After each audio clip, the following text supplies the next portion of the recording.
Thank you for joining us wherever you are. This podcast episode is brought to you by the Old Ways Actual Play team. This actual play uses the Coriolis, The Third Horizon rules by Free League Publishing. This actual play is performed by adults and in an adult setting. Strong language, graphic scenes, and violence are likely on the menu. My name is Michael Diamond, and for tonight's game, I will be your storyteller. And now, on to the show.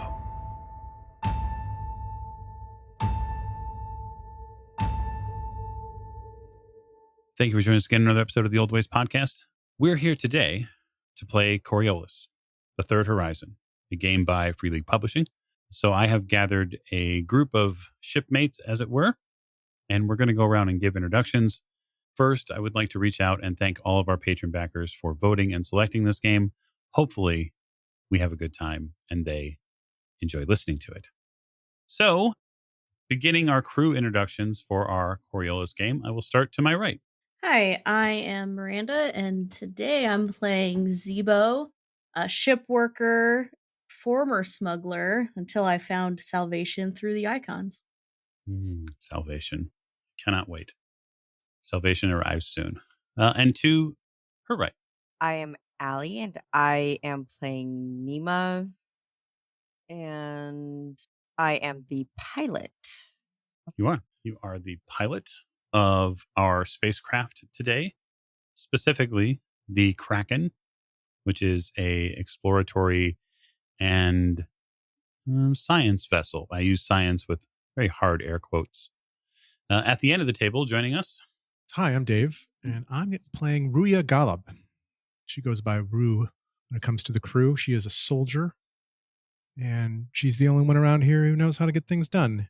She keeps this crew together, facing forward. Your background is quite riddled with exploits, and especially in the more martial area. Somebody's got to, right? That's right. And last but most certainly not least, the captain of our vessel. Hi, I'm Tiffany, and I'm playing Dr. Wana, who, is the captain and first a scientist who got caught doing science stuff and was arrested. And now she is captaining this ragtag crew.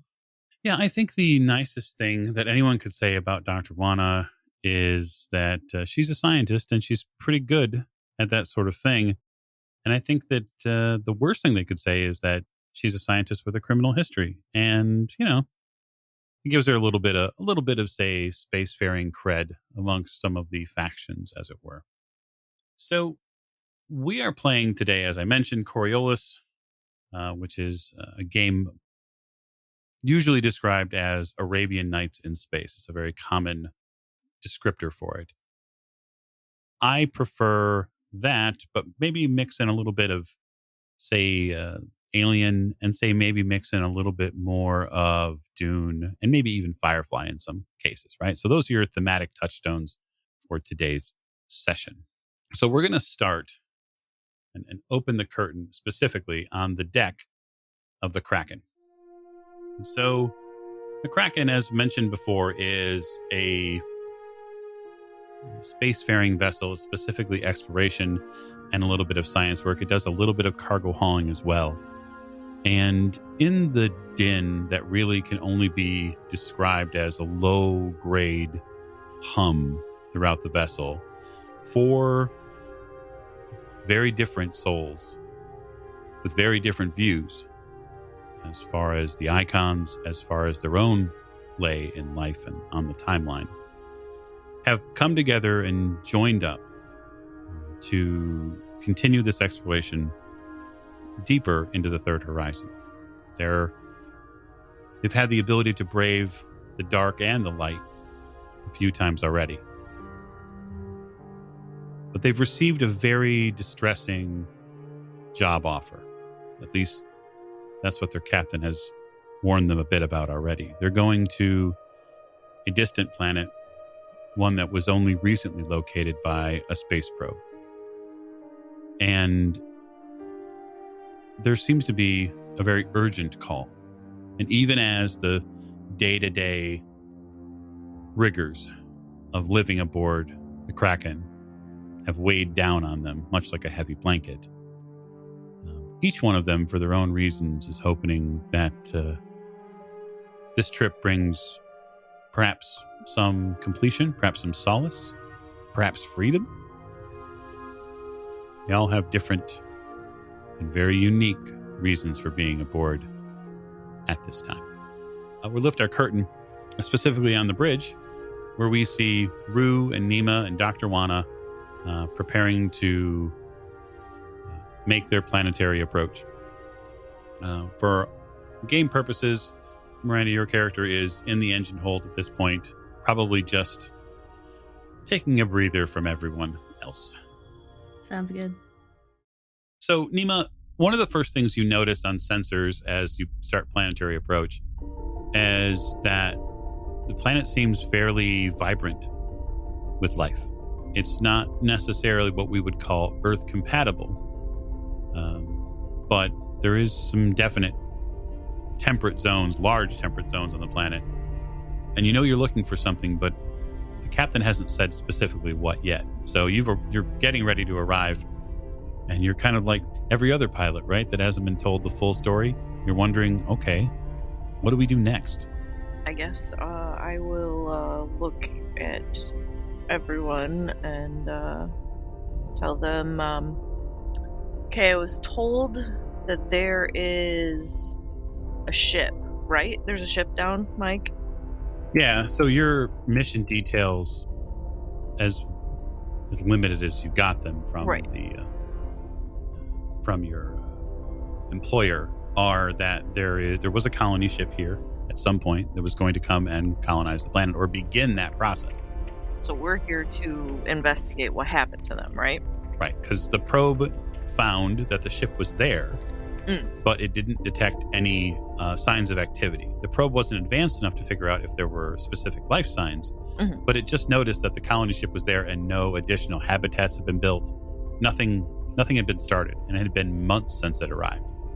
Yeah, I guess I would give Nima the roundabout of coordinates for where the ship is, so she can find a suitable place to land. I'm going to debrief by saying that we are here to investigate the ship, to help any survivors if there are any. There hasn't been any recorded movement or activity going on. These people were supposed to help colonize this planet, but so far we have not heard anything. So we need to hopefully locate any survivors and get them off planet. Do we have any idea of any possible security risks, security leaks? What's the chance for danger here? You sign us up for these gigs, and I just want to know more ahead of time, right? I want to know what I'm going into.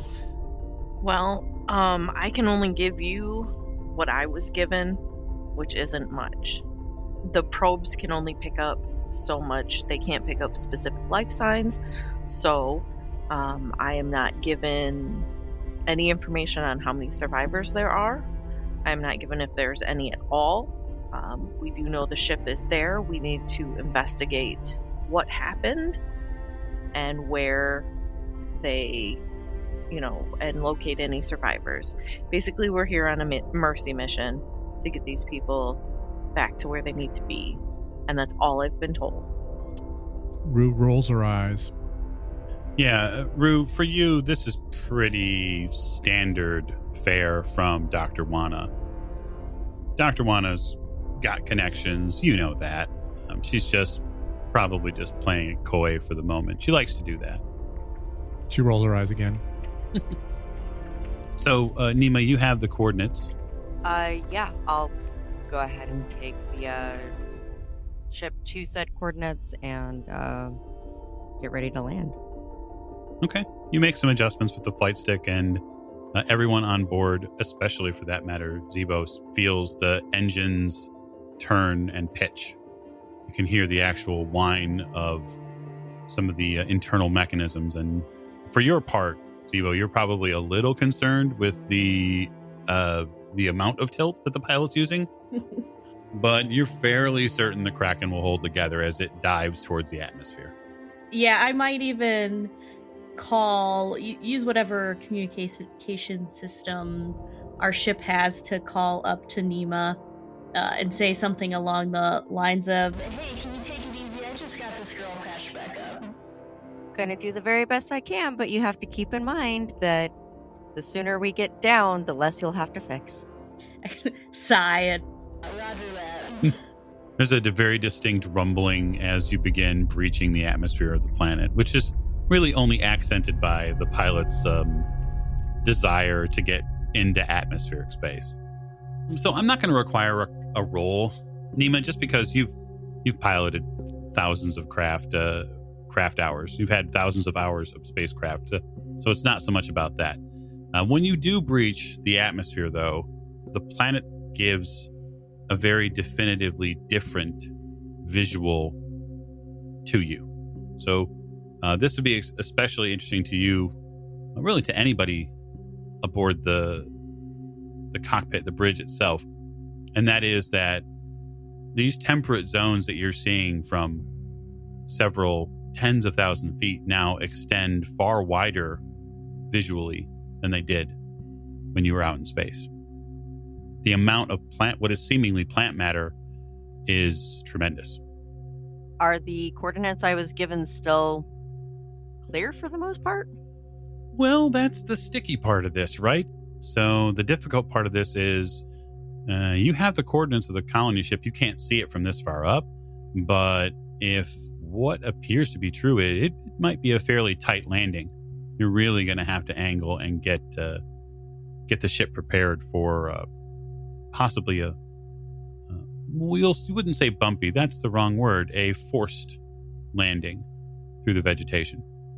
And there's no bigger openings to take the ship down into that are within visual range? Not that you can see. You're welcome at that point if you want to look for a better landing zone. Give me a wits technology roll for Nima, because you'd be using the ship's sensors in that regard. And I'll even give you a additional D6 for the sensors themselves. All right, fair enough. 1 success. Okay.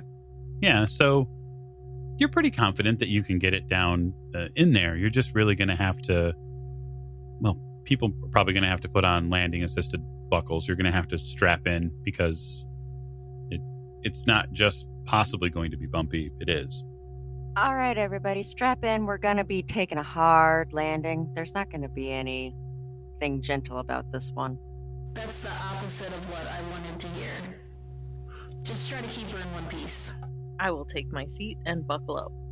Yeah, you sit back. I would imagine all of you do. Some of you probably with a fairly knowing groan at what's coming next. The Kraken isn't necessarily the fastest ship that you've had at your command. It's probably also not maybe the most glamorous ship, but she can take an absolute beating. Unfortunately for the ship's deckhand, of course. So, Allie, if you would have Nima give me an agility and pilot roll, and I am going to put you at a 1 die penalty for the terrain. 4 successes. Oh, wow. Okay, so multiple successes can be spent. So you have unlocked some additional successes. 3 or more is a critical success. So that means that you're going to get an opportunity to spend dice on the critical table. So what I'll say is, with a critical success on piloting, you can perform a maneuver flawlessly and you achieve an unexpected and positive side effect. The GM decides the details. Isn't that wonderful? So I'll say this.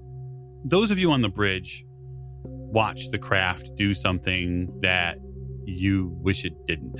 So Nima takes this thing at a very steep angle. When Nima gets just about into position where you think that literally the bottom end of the Kraken is going to collide with this massive set of branches that are near this colony ship, Nima flips the yoke on the Kraken, and you literally barrel roll into a different position to get under that branch to prevent you from colliding with God knows how much tonnage of wood and plant matter. And they settle the craft directly down onto the ground. And there's even the slightest little bit of bump as you land with the landing gear out. And for your part, Nima, it looks like all that time as a fighter pilot has really paid off. Now, you see, folks, that was smooth as silk and wasn't anything to worry about. Fantastic as usual, Nima. Love it. Praise be to the gambler for letting that maneuver work.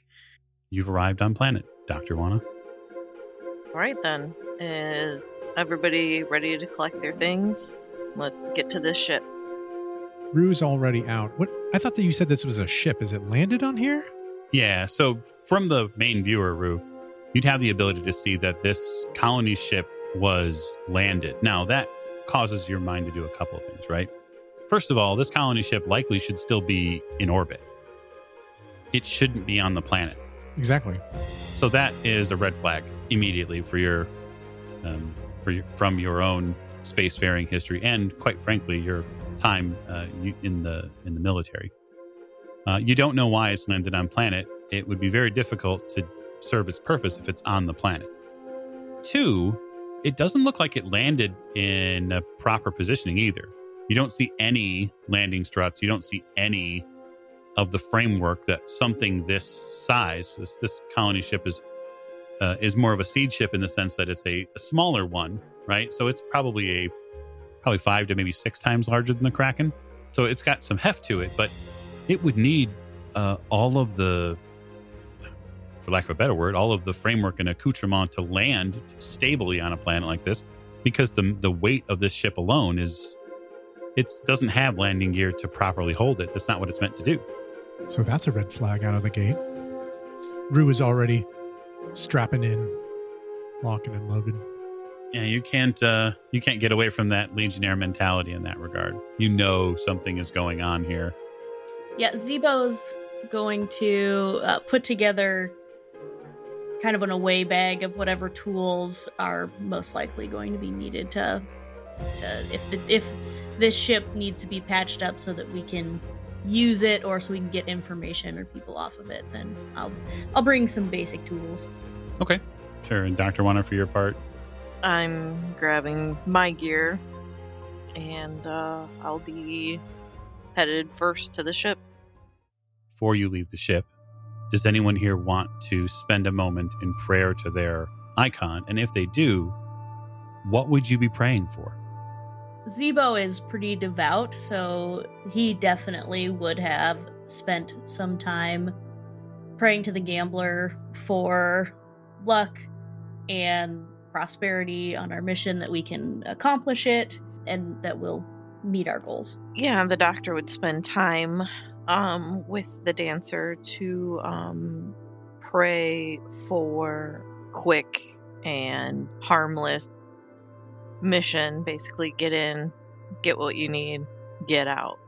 Rue would spend a moment, as she does, in solace and prayer. She has a pretty strong relationship with the judge, and to her, that is her feeling like the judge sets the balance for the universe, right? The judge is the one who keeps things fair. And so as her relationship is that she is the peacemaker, right? In her violence. That's what she does. She brings peace through violence, and she prays to the judge to sort of like guide her hand to make sure that she is providing the fairness that the universe needs. And then Nima, for your part, what do you think if Nima was going to offer prayer to their icon, in what way would they do it? They would definitely be praying for just holding everything together, whether that's themselves or the ship or the mission. That's the ultimate goal. So you kind of each come out of those moments knowing that each other has a very different icon that you all seek their guidance for. As you come together by that main door, does the crew join together for a moment of reflection or solace or agreement before heading out? I would think that there would be a pause of all of us together before we all step out. Well, you're the captain. I would pause and look at everybody before we head out on planet. Make sure everybody's got basically their stuff sorted out with their icon. I feel like there would be, at least from Rue, it's like sort of like making the cross, right? Like whatever the judge, the balance, like a little symbol, right? And that's, she's bringing that judgment, that fairness to the crew. Excellent. The group collects itself. I guess the question would be then for Nima is Nima staying on the Kraken, or are you heading out with them? Oh no, I'll be going with them. I just need to finish making sure that the ship's not going to go anywhere. With the piloting role, you have undeniably secured the Kraken into this position. You're probably even at the chagrin of some other folks who are maybe worried about a landing like this. But that said, you know that takeoff will likely be a little complicated unless you're just going to force the Kraken through the canopy, which isn't impossible. It just, well, you're not really sure if Sibo would appreciate that. I'll apologize later. As is the way. You all get collected up. So your various kits and whatnots all prepared to head out. It'll be a short trek to the colony ship itself. It's probably no more than 100 meters from the Kraken to the colony ship. So once the plank comes down for the Kraken, it lands on a fairly hard piece of vegetation. And just really the first senses that you get from the location, just from the ramp lowering, is that there maybe not all of this is super hard, but it looks like, to their credit, Nima's found a place to land properly. I guess one other question I have: you guys are all getting kitted up.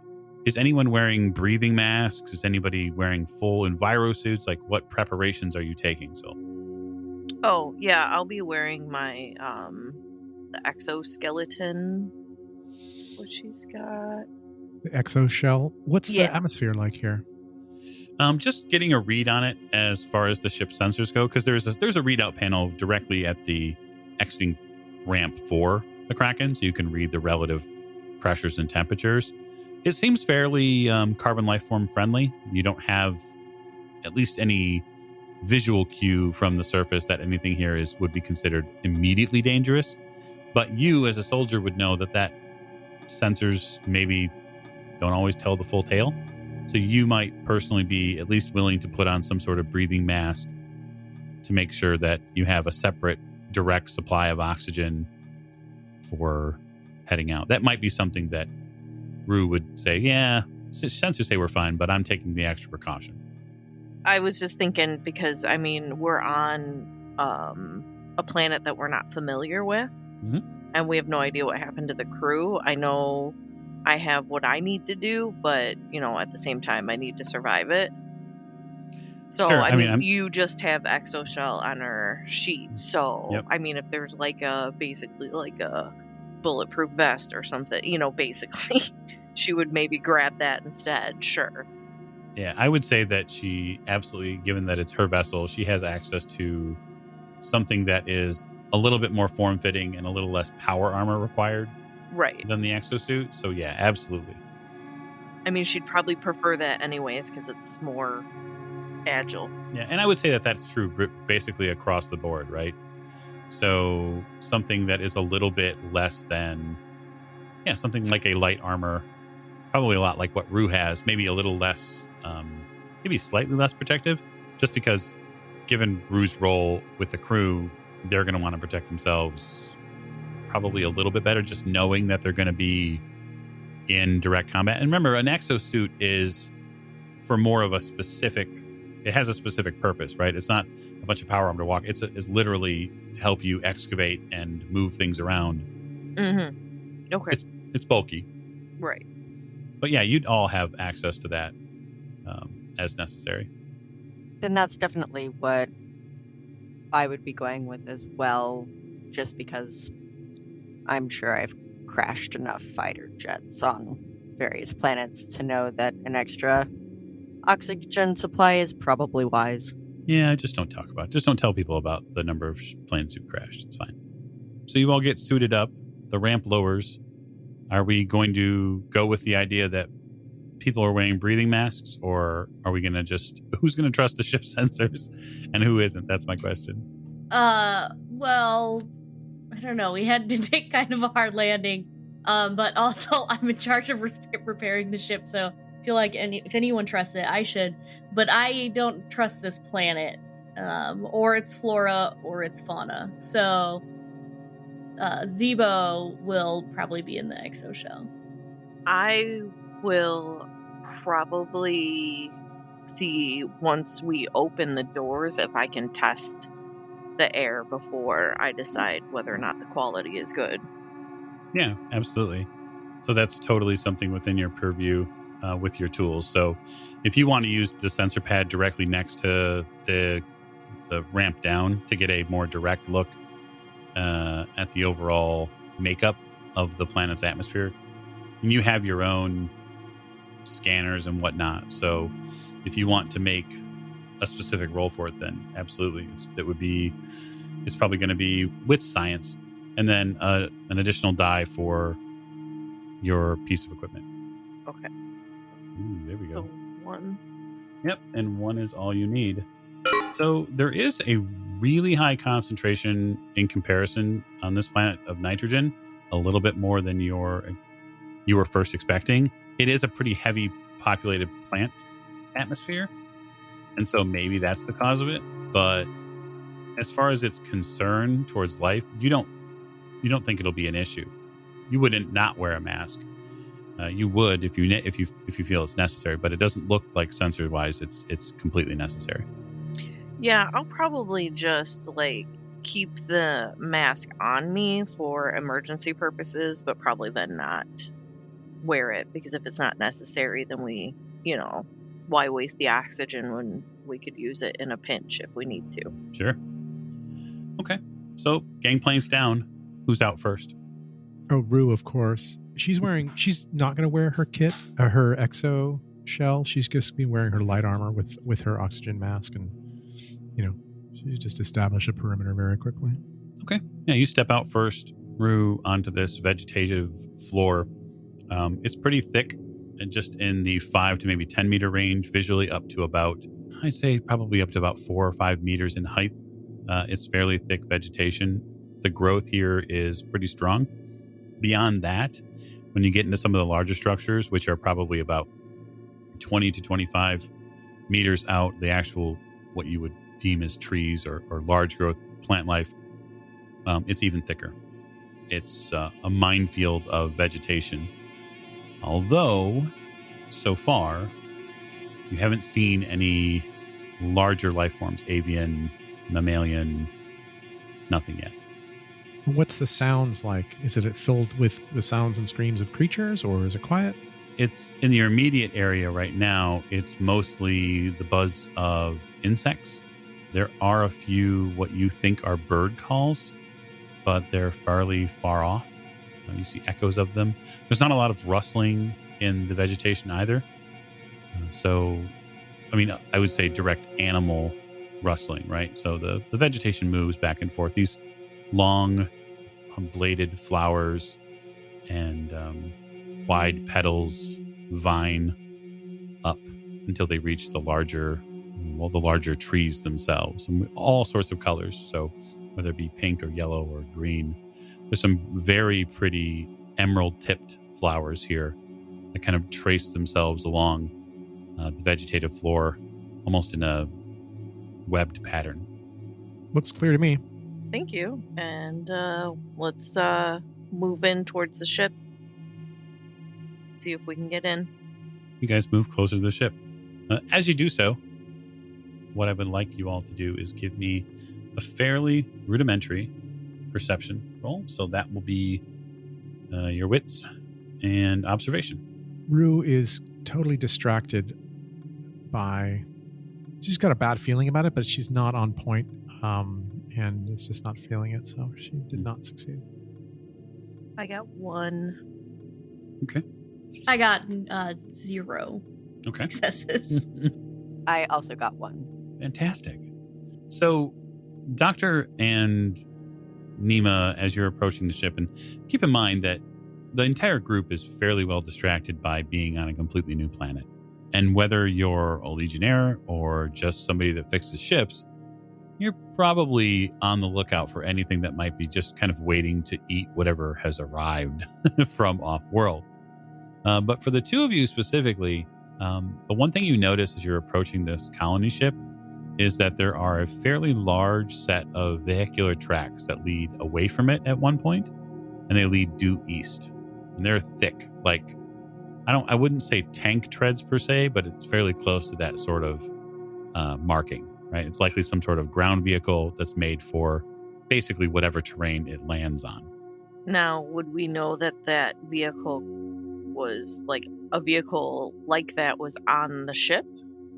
I would say of the two of you, Nima is more likely to know more about a colonization ship just based upon hardware, but it wouldn't be outside the purview of the Doctor to know some of the manifested hardware that a ship might keep on it for such a mission. So you probably could both surmise that, in that sense, that it's likely this was made by a landing craft that may have been inside the vessel at one point and would have normally been used on planet when the smaller vessels arrived after being sent from orbit. I will point out the tire treads or the tracks, anyways, to Rue, and then still head towards the door of the ship. Any evidence of any foul play or danger, evidence of combat, anything like that on the ship? Does it look to be functioning as it should? I think that's probably the biggest thing that Rue would key in on. One, there's no carbon scoring. There's no ablative damage to the underside of the ship, meaning it doesn't look like it was shot down. You don't find any evidence of gear or spent magazines or bodies as you approach the ship.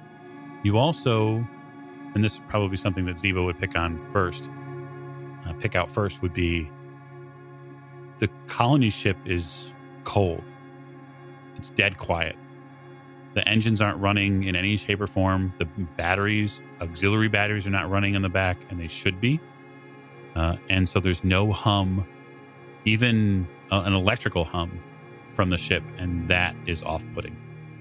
Do we know how long it's been since we last heard from this ship? The captain would know 3 months. Does it feel like 3 months cold? No, but the only real way to tell would be to check the timers inside the ship to know how long it's been out, and that would be in the engine section. Sure. Rue will patrol the perimeter while I presume someone else is going to get us inside.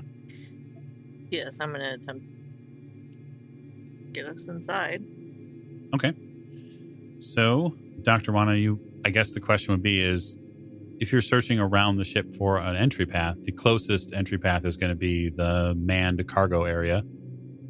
Okay. Which is about 10 meters from your current position up and on the side of the ship. Basically, the ship's shape anyway is much like it's an elongated rectangle, right? It's almost like a whale in that regard, although there's no big fin on the back of it. So about halfway up as you're looking at it, the right side of this whale is a door that is normally meant for these seed vessels to come out, and it's accessible. It hasn't completely sunk into the vegetation here, and so you think that if you can get the big cargo door open, you can at the very least get into the ship and see what the situation is. Okay. Then I will point out the door and say, if we can get that cargo door open, that's going to probably be our best way in. I'd be happy to try to crack this egg open for you, Captain. I think that's about the way to go about it, because before we follow those tracks, I think we need to find out what happened to this ship. Mike, can I reasonably access that? Like, will I have to... it's low enough to the ground, right? Yeah, you're going to have access, but you also know that the access panel for this thing is going to be an absolute bitch to get into. Yeah, that's I'm fine with that. I have some skills. If I can try to crack it open, that's what I would like to do. So you get closer and closer to this ship, and it really feels like, for you, especially Zebo, like not feeling the ship hum, not feeling it alive is, it probably almost puts you in a bit of a, you feel like something has been lost already, and you feel like your icon especially would want you to take a chance to see if you could get this thing going. It's untapped potential right here for you. Yep. Breathe some life back into this girl. You bet. So what I'd like from Zebo specifically is going to be a wits technology roll. Okay. So then do I just roll the 3 that are my technology skill? So Or do I also add wits to that? you add wits, and so it's wit technology together. Cool, that's 8 D6s. Let me grab these here. Gonna have to keep that crit table open and handy.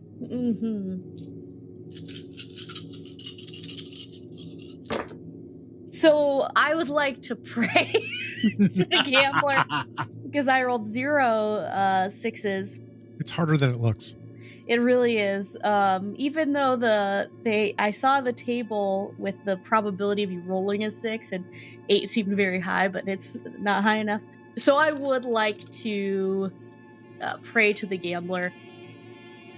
We're close, but Zebo really sees ships as a living thing for him to take care of, and it deeply bothers him to see this one in its current state. So he's praying to the gambler for help so that he can crack into this ship, find these people, and possibly bring some of them to the light of the icons through his work.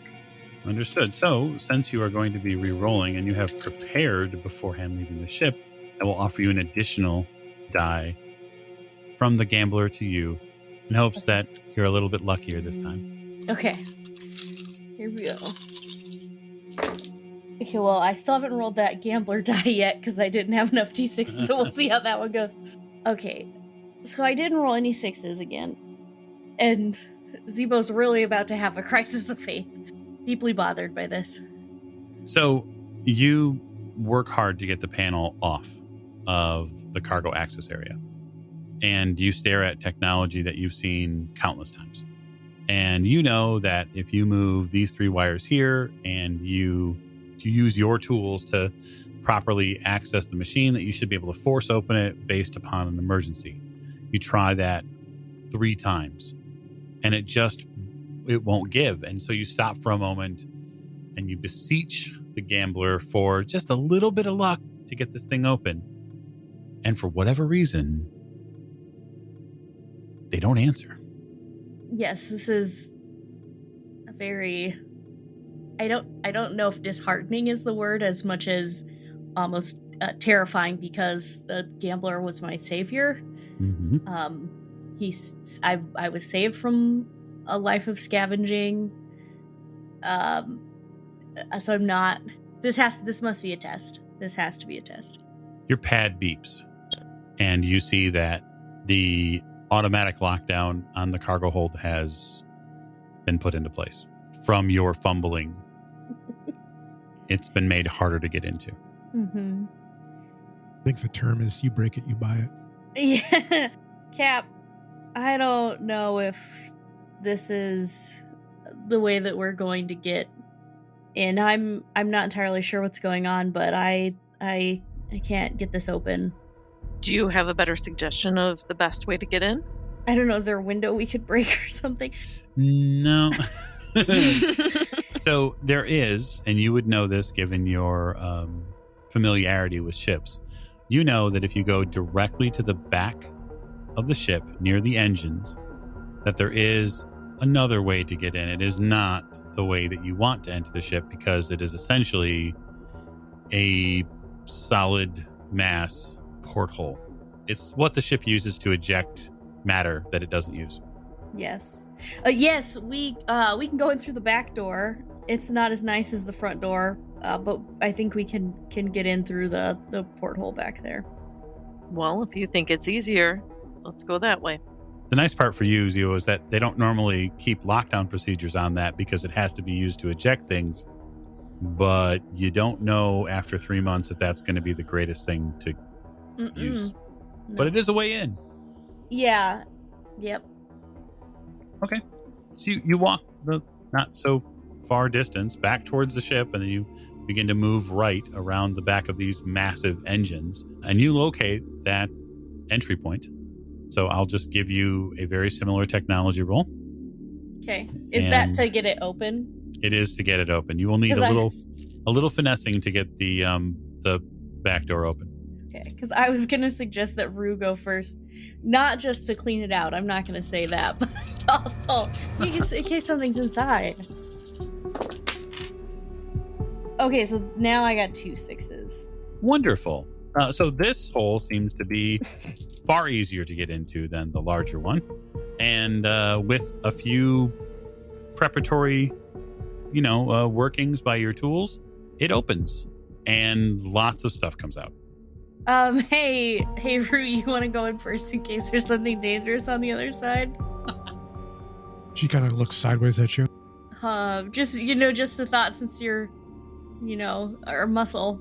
She looks in, like, what is this? This is a, this is a storage chamber. It's the ship's back door, yes. The ship's back door, as it were. So she kind of pokes her head in. And when you said lots of stuff comes out, like, are we talking about like actual like human waste, or is it garbage? Or no, it is garbage. So it is not human waste. That actually, the way this ship works, as far as that sort of thing goes, is all that stuff gets broken down and reused. This is much more. Any additional refuse that might be available is processed. All of the things that cannot be used are taken out, and then this matter is basically the stuff that is unusable. The issue with that, from your perspective, is that it smells much like, I don't know if you've smelled like the inside of an oil burning generator at all. It's an acrid smell, and it's not going to be pleasant. It's going to get all over you because it's this miasma that is in both the air and then on the sidewalls itself. Under her breath, so she's got her little gas mask on, right? It's really just an air filter. And she puts that on and mumbles underneath her breath to the judge, like, oh, like, she's fully devout, and so this is clearly just like the previous interaction with the gambler, like, oh, well, this is what the icons expect from us, right? So there's very much a point of like, and slap on the gas. It's not even a gas mask, right? Slap on the air filter. It's I would say a small semi-flexible plastic that's placed over your face, at least the nose and mouth. There are straps that strap it to your head to secure it in place, and then basically there's a small tank of oxygen that either dangles in front of you or is clippable to the breastplate of your armor or some part on your jacket. Yeah, and then she plunges in. Okay. So it's not hard to get in per se, but you're going to have to make at least a single either climbing or athletics roll to, I would say it's probably based in Coriolis, it would probably be for a force roll. And that's simply to just pull yourself along and up. Zebo, you would know that the shaft is probably about 10 meters or so until you get into the disposal and engine waste area. So you know that it's about a 30-foot or so climb. So force or dexterity, both are the same for me. So she'll kind of force her way in, right? She's blazing a path as well. Mm-hmm. Yep, 1 success. Okay. So since you're now in, Rue will have the ability to assist anyone else to get in if others need help up. You're basically, with a single roll, you're about halfway up. Can you go around and just unlock the other? No, I'm kidding. Right? Right. Just let us go ahead and come we'll around the wait front. for you. No, see, that's exactly what should happen. And even if that's not what Dr. Wana says, that's what Rue is like in her mind. She's waiting for you to say that, right? Oh, I'm sure the doctor's like standing there, like looking at the other door, looking here, looking at the other door. She'll go in with everybody else. Yeah, so I would say this much for your sake, as far as the color and flavor for you, Rue. Her 2 or 3 second of looking back towards the other door is not uncaught by your eyes. Right. But she's back to work. She's definitely like, her personal motto is definitely like, if you need something done right, you got to do it herself. So, yep. So she's in here, and she's not only, she's got her rifle strapped to her back, right? And she's kind of climbing through this, literally this garbage, it's all like compressed carbon, right? And these chunks that fall apart, right? So it's not really safe. It's not like there are these blocks, but you step on them in the wrong way and they just right collapse into dust, right? And so she's kind of like working her way through and testing stuff, and saying, sort of like making sure that people can follow her. Yeah. So I guess everybody else, give me your force rolls and we'll go from there. Force? Yep. Just basically a strength, or force or strength, whichever is higher. Sorry. Okay. Awesome. Sweet. I think you were saying force or dexterity. Right. Sorry. Force or dexterity. Correct. Oh, okay. Let me look at my dex. That might be higher. Yeah, it's force and strength or dexterity and agility. Right. And if you don't have anything, then it just becomes a 0 and you roll the base. I got 2. Nice. I'm back to not rolling any successes. Okay. So I suppose in that regard, then, Rue, you can see that Zebo is struggling a little bit. Rue's not going to help me. No, he's like, no. And I'm like, I'm sorry, gambler. I know that this was meant for me and I should have went first and not. Yep. You knew better. Was it Rue? So Zebo's struggling? Yeah. Oh, okay. Yeah, she'll lean over with her rifle and here, and a little prayer to the judge. Okay. Yeah. So go ahead and you get what, 1 die? Additional? Yeah, I think for help.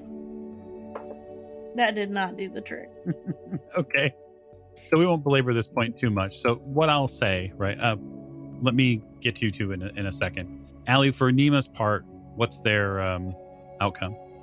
Oh, I got 2 successes, but I was also planning on being the last one in just to make sure that we were still covered. Just because I'm piloting a regular starship now doesn't mean that my fighter pilot instincts have completely gone out the window. Sure. So I'll say this much, given the successes that you have and that what's available. So between the pulling that Rue does and the pushing that Nima does, you get Zebo up the shaft. And sorry, I'm 12. It's okay. It's staying in. And the lot of you eventually kind of tumble out onto a point in the deck here on the lower decks. I'm going to pull out my pad.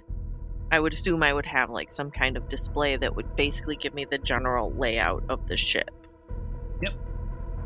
All right. And then we should head to the bridge to see what information they have stored there, any logs, anything like that. If we want to split up, then I would suggest Zebo could check out what is going on with the systems, why it's cold, why we have no power, why things aren't working, or why this was even grounded in the first place. You begin to explore very specific spots. Correct. I mean, I don't know if, as long as they listened. So a few things become readily apparent as soon as you get onto the vessel. Those of you who do not have breathers on smell a very, very heavy, it's almost a musk in the air here. It's a heavy pheromonal musk. Whether it's animal or whether it's something else, it's a little hard to discern. Those of you who have breathers on don't get the scent element of this, obviously. Do any readings come off of that as far as like air quality? Yeah, the air quality percentage has dropped a little bit. The bay itself that you eventually get into here is filled with these massive containers. These are racks and racks of containers. Now, this is something Rue would know immediately as, yeah, these are things that were supposed to be prepared into selections of cargo racks and then shipped out when vessels left the colony ship. These shouldn't even be here. They should be somewhere else. That is, if the colony was properly, created. I don't know the word I'm looking for, right? Yeah. If they had begun that process properly. Right. Which it doesn't look like they have. And I point that out to him. So in your immediate area, beyond these cargo containers, you can see just a little bit as you kind of begin to get around some of the containers. It looks like just beyond the first couple of containers, a little campfire was set up. There's a couple of chairs here. You don't see any bodies or any people. You see sleeping mats nearby, 4 or 5 of them. There's a long dead fire pit, essentially. It looks like something almost like a trash bin has been flipped over and made into some sort of elevated fire pit, likely for the cooking of food. You can see that there are skewers nearby, 4 or 5 of them, and it appears as if those food materials, there's like empty bags of emergency rations that are spilled about in the area here. Well, Rue's on point, so she's gonna. Which direction to the bridge, Captain? I would explain whatever direction it shows on my basically blueprint. Captain, if it's okay with you, I'd like to take a look around engineering, see if I can get things up and running. Sounds good. I think that somebody should go with you. Yeah, teams of 2 for sure at minimum. Well, I think it would be pertinent to have you up on the bridge, considering you would know more about the flight systems. Maybe have Rue go with Zebo down to engineering. Yeah, I have greater trust in Nima than I do of the doctor, so sure. I'll go with Zebo.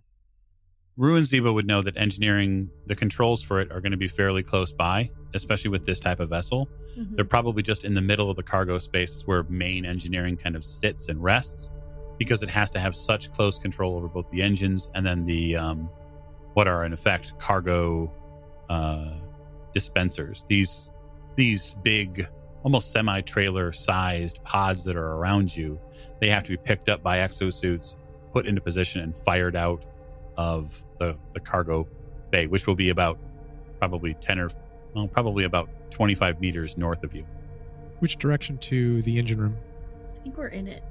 Yeah, of a sort, yeah. Okay. But the controls for it are going to be north. And that's also something you'd pick up on too, Rue, is that as you kind of fit your way through these cargo containers, you can tell that some of them have been moved. And as you get on the other side of that by this big exosuit loader, which is to your right, you can tell another thing that is immediately obvious, and that is someone was in that exosuit and they moved several of these containers into a protective position. And now the judge is whispering in your ear that it's time to be way more on guard. Hey, Captain, I'm not liking this. Can we stick together? Sure. What are you seeing? And she points out the protective sort of like circle the wagons that's happened here. Mm-hmm. And do I see any other evidence of any blood, any again, like evidence of combat or threats at all? So in this specific area, you see that a lot of what you would deem as tactical gear has been shed. Like there's a couple of empty rifles that lay on the ground, and you can see that there are spent magazines as well. Yeah, I'll kneel down and pick one up and kind of, I don't know what we're using here. I don't know whether sniffing it is appropriate, but just sort of like looking for what it's been used for, right? Yeah. Does it have, is it, okay, it's just the magazines are empty, or is it like, oh, wow, this thing has been, used in hand-to-hand combat, right? Like, just kind of give it a once over. Yeah, I think Rue would probably pretty easily pick out that this is for some sort of energy weapon. The rifle's there. You can tell from the carbon and scoring marks on the adapter plate where it fits into the rifle itself that this magazine was fired at a high rate of speed. It wasn't a measured, careful aim firing of somebody like who has your experience, someone panicked when they fired. And the magazine's been cooked, essentially. Not that it's unusable, it couldn't be recharged, but you'd have to clean the adapter plate. You'd probably have to change it out. You have to make sure that it could properly store the energy. So for certain, something happened here. Eyes up, stay frosty. Which they don't know what means at all. But, I do. Oh, I hear you say it all the time. Right? But no one's ever... yeah, exactly. Yeah, you're rolling your eyes at me like, I know. I'm going to look over at Rue. So can it be assumed that maybe then they escaped the way that we came in? No, I don't think so. Was there any evidence of people leaving out the... No, and you would know this pretty quickly, and Zebo would probably be able to give you a fairly quick agreement in this, is the ship doesn't automatically store that matter. It only does it when the ship's producing something, which means no one used that as an exit. So then I guess the question becomes, where are they? This seems like a terrible place to corner yourself if you weren't going to leave. I presume that the engineering access center is closer here than the bridge. Maybe we hit that first. Yeah, Zebo, you'd know it should be just around the corner to the left, really. Yep, it's pretty close to here. Okay, let's go take a look. As you turn this corner and get a little bit closer left, you start seeing in the light here, the suit light that you have, you start seeing these long vegetative tendrils. They're big, thick vines that have grown here on the ship deck. And they kind of seem to have poked out of holes in the cargo deck. Now, it's possible, Zebo, that some of these have entered because when the ship landed, it didn't have the proper framework to land on, and so it just kind of collapsed onto the planet. And so there's penetration points underneath the belly of this whale of a ship, and that's how they got in. If that's the case, then that means that the ship is not space-worthy. Yeah, if we want to get this thing going, not that we have to, but she'd need patched up to fly again. It's like I said to you guys earlier, though. I don't trust the flora or fauna here. I don't think it's so much getting this in the air as more as maybe getting some power. Yeah, we'll see if we can get her going. I guess we're stepping around the vine then, or staying away from it, Zebo, from your perspective? I am staying away from it, yes. I don't know what's inside these things, or I don't trust the situation at all, really. I don't know if Dr. Wano wants to get in there and sign some stuff up. More power to her, but not me. I mean, I'm probably going to scan them and figure out what, potentially I can get from it. Okay. Yeah, go ahead and science the shit out of it, as one might say. The shit out of it. All right. Nice. Yep, that's with science. And then given your prayer to the icon previously, you can have an additional die as well. And then Zebo, for your part, as you get a look at the main engineering console here, you can see that there's not only vegetation covering it, but there's also physical damage to the panel. Oh, that's not good. Does it look like it's going to be accessible at all? Am I going to have to pull something out to repair it?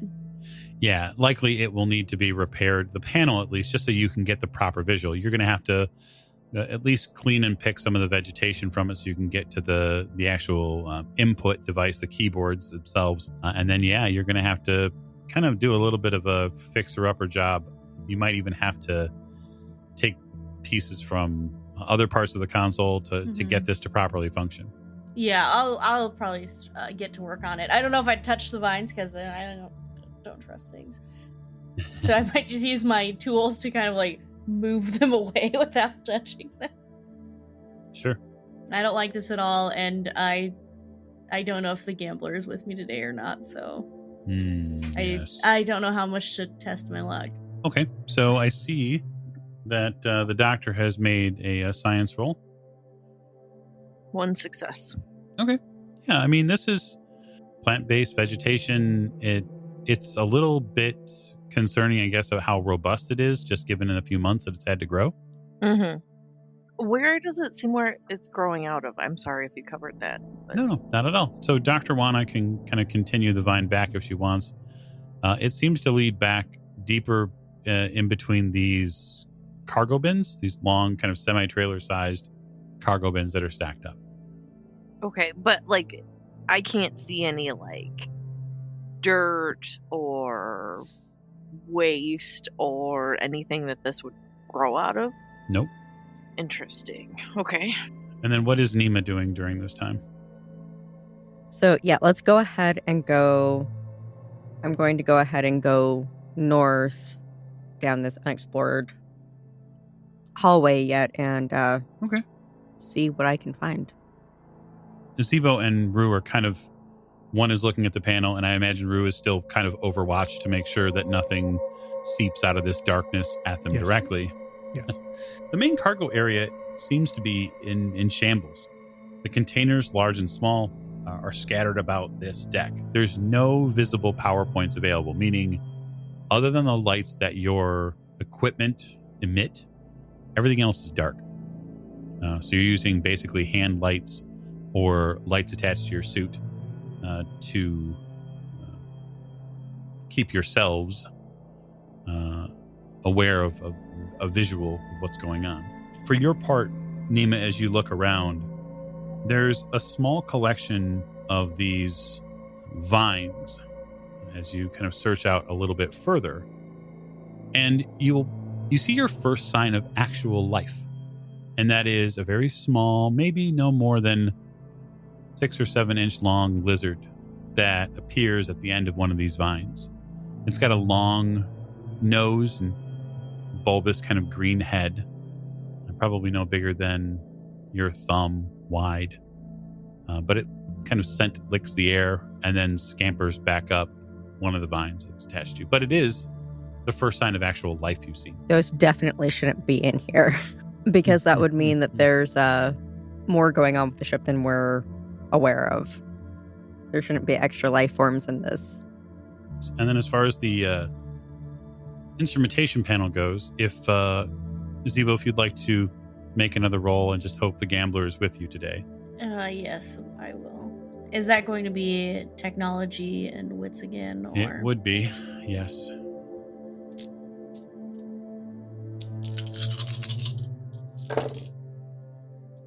Oh boy, is he 3 successes. Wonderful. Okay, so that is a critical success on technology. So you get the panel cleared off of vegetation. You don't touch it. You use your tools to kind of scrape away at it and give yourself a clear working space. It's almost infuriating that this thing has been left like this. You get a real personal, immediate connection, as if someone's mistreated it. But you get the keyboards in place, and you now have an actual visual of some of the immediate engine work. And amazingly, praise the gambler, you see a series of buttons and dials that will allow you to restart the auxiliary batteries of the ship. Yes, I definitely want to do that. Okay. So you press a few dials, and with some of your compatriots nearby, probably Rue looks over their shoulder just slightly and sees that it looks like Zebo's got something cooking. Fantastic. Would love to have some more light on. And the icons make it so. And you hear a very light rumble and then a hum. And just like that, one by one, tiny little auxiliary lights start lighting up on the ship. And I imagine Zebo lets out a large breath of relief. He's happy to have the ship coming alive again. Good job. So with the additional lighting on this deck, you get a really nice view of a lot of things. And unfortunately, not all of them are pleasant. So, with this specifically, with the lighting on, you can see that this entire deck, at least north, is pretty well covered with pretty thick vegetation. So, Zebo, you know that north of you, not but maybe 20 meters, should be an elevator and then a stairway that leads up to further decks. You also know that not far from here, anyway, is the front airlock and cargo bay. Mm-hmm. So you have, with the lights on here, at least a little bit, you have a little bit more assuredness that the darkness has been pushed back, at least for now. Do we think there's enough power for the elevator to be functional, or Not with just auxiliary batteries. do I think we should take the stairs? You know two things are true. One, on the auxiliary batteries only, depending on how long they last, Mm-hmm. you know for certain that you're going to have to either continue to get power, Yeah. main power up for the elevator work, Mhm. or you're going to be rolling the dice, so to speak, as far as the elevator goes. Yeah. Cap, unfortunately, we still have just auxiliary power. I could keep working to get main power if you want, but at least for now we can see our way around the place. Do we have any, with auxiliary power, would we have access to any of the controls upstairs, or like captain's log or ship's log, if there is one? Or... No. All that stuff is going to be accessible specifically from, it's going to be further up, right? Yeah, we don't need more power necessarily for that yet, right? No, you don't need more power for it. Okay, this should get us by for now, though, Captain. Thank you. Good job. With this kind of power, are we going to be able to have access to the information on the bridge? No, Zebo will have to keep working. You know that. Okay. Why don't we look around here and have Zebo continue to work so that we can get a little bit more power? Yeah, just stay in shouting range, please. Will do.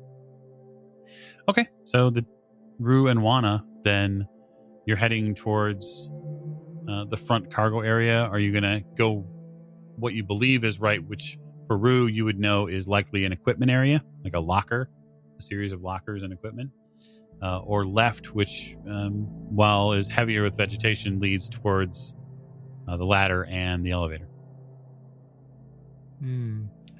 I think we're going to head toward the ladder and the elevator to see how sort of bad this is. The vegetation here, especially in the corridors, is it's reasonably thick. It covers the floor and probably about a foot or so up the wall.